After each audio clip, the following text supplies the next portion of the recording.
Ranaghat college.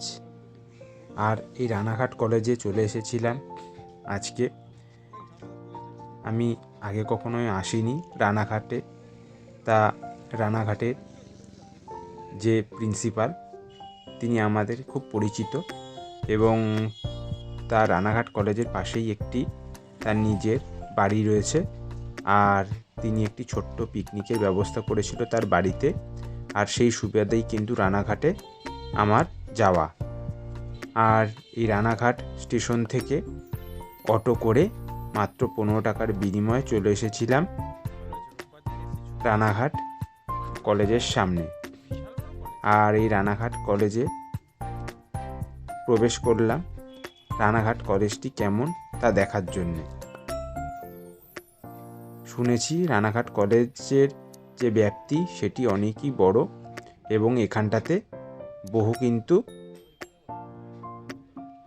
বিভাগের কিন্তু পড়াশোনার ব্যবস্থা রয়েছে। সায়েন্সেরও কিন্তু আলাদা একটা স্ট্রিম রয়েছে, যেখানটাতে জুলজি, বোটানি থেকে শুরু করে বিভিন্ন যে পড়াশোনার পঠন পাঠনের কিন্তু ব্যবস্থা রয়েছে। আর রানাঘাট কলেজটা যে ক্যাম্পাস সেটি এত বড় আমার সত্যি ধারণা ছিল না, এবং কলেজটি ধীরে ধীরে যেভাবে নতুন বিল্ডিংগুলো তৈরি করা হচ্ছে তা কিন্তু আগামী দিনে এখানকার ছাত্রছাত্রীদের বা নদিয়ার যে সমস্ত ছাত্রছাত্রীরা দূর দূর থেকে আসে এই রানাঘাট কলেজে, তাদের জন্য কিন্তু খুবই উপকৃত হবে। আর এখানকার প্রিন্সিপাল তিনি সত্যি খুব ভালো মানুষ। তিনি আমাদের খর্দা অঞ্চলেরই মানুষ, এবং তার এই যে উদ্যোগ, সেই উদ্যোগে কিন্তু আজকে রানাঘাট কলেজ কিন্তু অনেকটাই সুন্দরভাবে কিন্তু সেজে উঠেছে। এই বিল্ডিংটা একদমই নতুন বিল্ডিং, প্রায় 8 তলা উঁচু এই বিল্ডিং। আর সামনে কিন্তু একটা বিশাল বড় মাঠ রয়েছে, যেখানটাতে কলেজের ছাত্রছাত্রীরা এখানটাতে তাদের সময় অতিবাহিত করতে পারে। আর এই রানাঘাট কলেজের সব থেকে আমার যেটি ভালো লাগলো সেটি হলো রানাঘাট কলেজে কিন্তু মাটি, গাছকে ভালোভাবে গুরুত্ব দেওয়া হয়েছে। শুধুমাত্র কলেজের পরিবেশই নয়, কলেজের সাথে সাথে কিন্তু গাছ, বাগান, ফুলের যে সুন্দর একটা প্রকৃতির সাথে যে একটা সামঞ্জস্যতা, সেটা কিন্তু এখানে বজায় রাখা হয়েছে।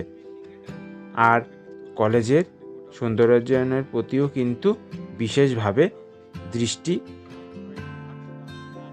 আকর্ষণ হয়। আর এর জন্য কিন্তু অসংখ্য ধন্যবাদ এই কলেজের সমস্ত কর্তৃপক্ষ এবং প্রিন্সিপালকে।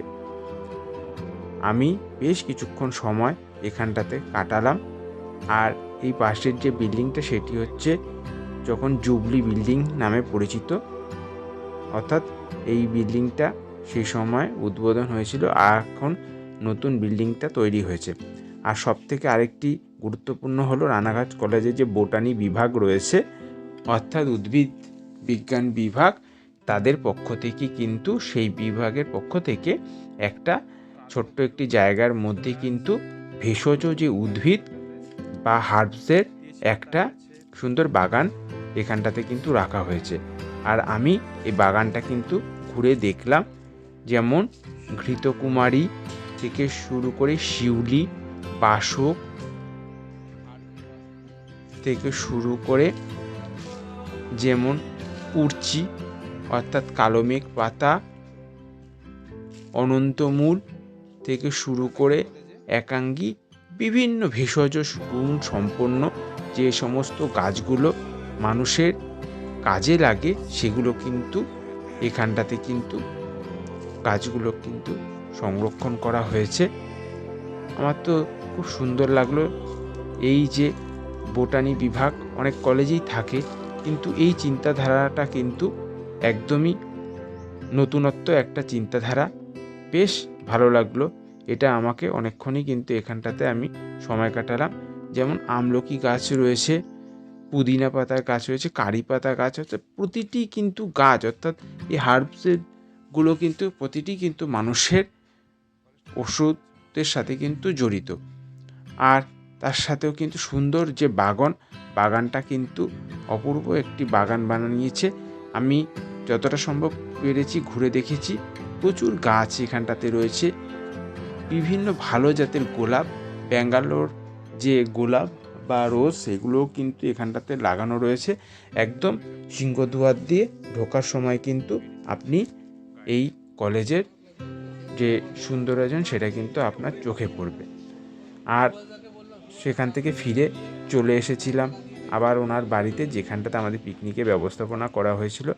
আমাদের সাথে আমরা প্রায় 40 থেকে 45 জন আমরা মেম্বার গিয়েছিলাম এবং সেখানটাতে খুব মজা হয়েছিল। ভালো থাকবেন।